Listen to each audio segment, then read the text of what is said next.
A lonely man living in a church happened to find a cardboard model of his city. He found the church where he lived, and even himself. He decided to spray water on the church, and miraculously, it started to rain outside. He couldn't believe it, so he tried again and it rained harder. That's when the man realized that the city model was magic.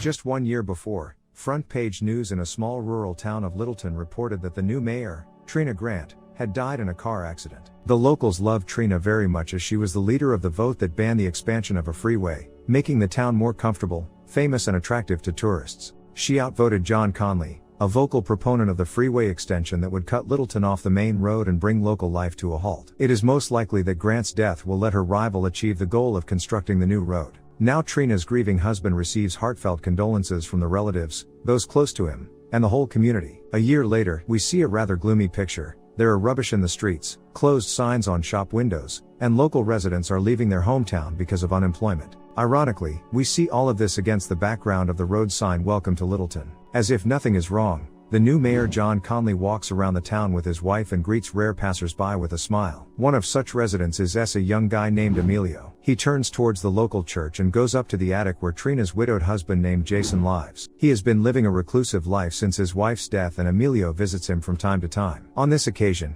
he brought candles and cakes to Jason, as well as his new funny caricature pictures. Jason finds himself in those pictures, and also Mayor Conley. He laughs, praises Emilio's talents, and advises him to continue. In turn, Emilio asks Jason why he is living in this depressing attic in a church. He says that after his wife's death, he can no longer live in their former house, while the pastor lets him live here as long as he helps out.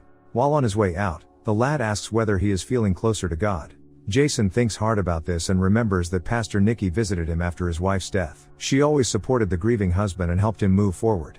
In gratitude, he offered her help in cleaning up the cluttered attic of the church. While Jason is busy cleaning, he comes across a strange board with the exact replica of their city. This replica is so detailed that it contains even the smallest things of the real city, including the holes and cracks in the ground. Having looked closer, Jason notices some mechanism under the board and tries to make it work. The gears start turning, a light appears in the windows, and the town comes to life. Jason is thrilled when he suddenly becomes shocked. Having looked into the attic window of the church, he notices his own small figure. This is exactly where he is right now. To see himself a bit clearer, Jason sprays some water onto their window. As soon as he does that, he sees that there is actual drizzling outside the window. He comes to understand what is happening very quickly. He sprays even more water and observes how the rain outside becomes more and more strong. He puts out his hand, still finding it hard to believe his own eyes. Sometime later, Jason is sitting in a local restaurant and carefully listens to the customers' discussion of the rain, which was very weird and seemed to be happening in just one place. The restaurant owner tends to Jason in a friendly manner and complains of a lack of customers because of the road construction. Despite this, she treats Jason generously to coffee and in a businesslike manner instructs her son Emilio to paint the facade of the restaurant.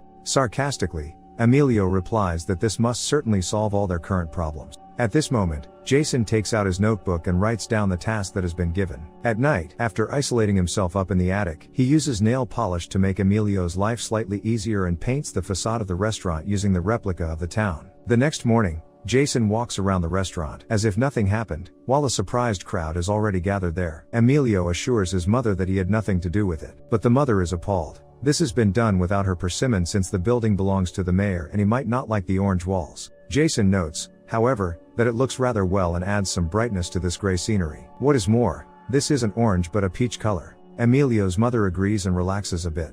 While on his way out of the church the next morning, Jason notices a poster showing Conley's election campaign. He carelessly takes it off the church fence and throws it away.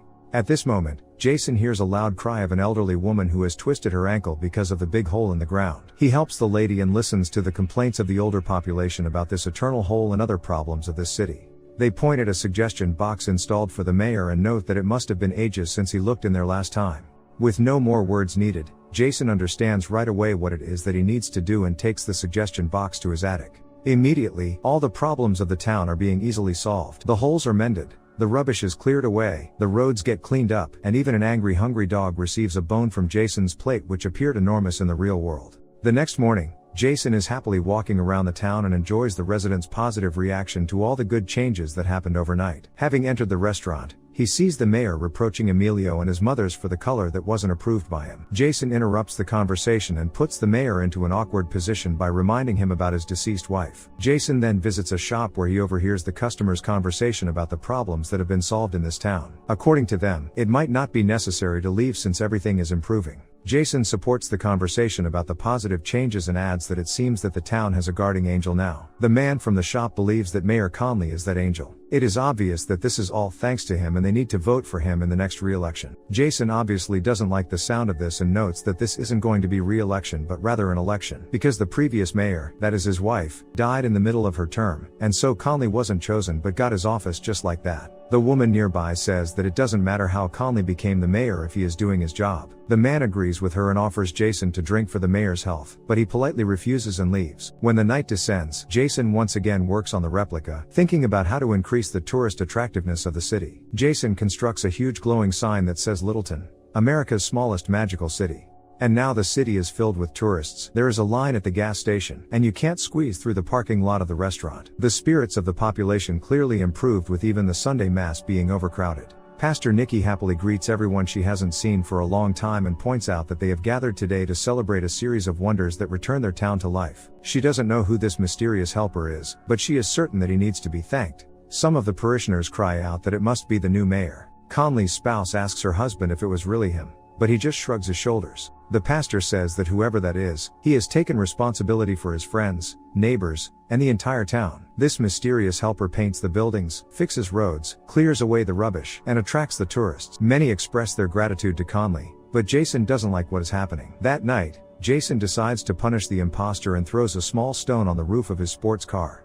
In reality, a huge meteorite falls from the sky, which is big enough to land on Conley's car and flatten it. Conley's scream emerges in the town center in the early morning. A gathered crowd is in shock, wondering about the odds of the meteorite landing exactly on his car. But Conley doesn't believe it was an accident and suspects that he is being bullied by someone in the town. Conley notices Emilio, who has been laughing hard, and takes away his notebook where he sees a picture of his car with the stone on the roof. The mayor starts screaming and blames the guy for everything, but his mother stands up for him and demands evidence. People support them and decide to leave, but Conley gives a passionate speech about his good intentions and returns the good disposition of his people. Having noticed how Conley is walking around on his own, Jason decides to teach him a lesson and puts a huge spider onto the replica. Emilio wakes up to the sound of his powerful steps and observes this enormous monster from the window. Conley, who doesn't suspect anything, also hears someone's loud footsteps, raises his head and suddenly realizes that a huge creature is moving towards him from around the corner. He falls and screams in horror, but the spider suddenly flies up into the sky in diapers, leaving Conley lying in complete shock and confusion in the middle of the empty street. Meanwhile, Jason is completely satisfied as he puts the spider back in a jar. The next morning,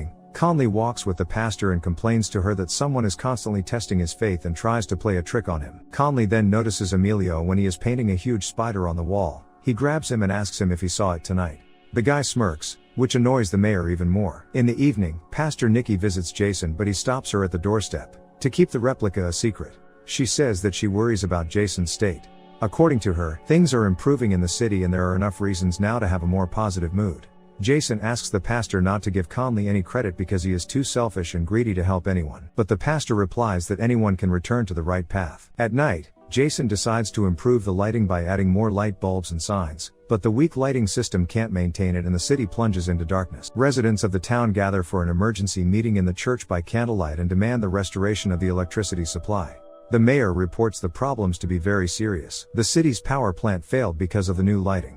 It will be repaired, of course, but it may take weeks. One of the old ladies says that she lives only thanks to the oxygen apparatus, which is powered by electricity. Other people argue further and demand that the mayor fixes the issue immediately. After all, it was he who put up all those new signs. But the mayor says that he has no idea who did it. People do not believe Conley. They intend to pounce on him, but he runs out into the yard. He notices Emilio back in the street again while he is drawing and snatches a notebook from him in which he finds a painted sign of the town. Conley tries to explain to the crowd that the whole thing is the guy's work. He draws everything that happens in the city, which means that it's some kind of witchcraft. The people refuse to believe the mayor and attack him. But then Jason suddenly intervenes and confesses everything. According to him, he did not want anything bad to happen. He simply wanted to help the town and everyone who lives there. But things don't always go according to plan.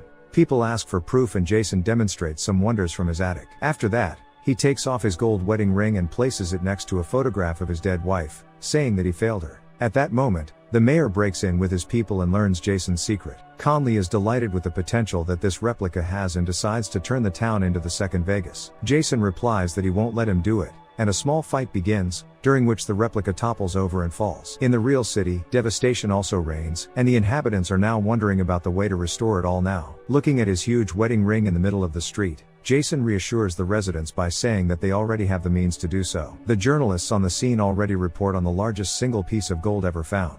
Thank you all for watching. Subscribe to the channel, give us your likes, suggest your films in the comments, and we will try to please you with high quality content as often as possible. See you soon.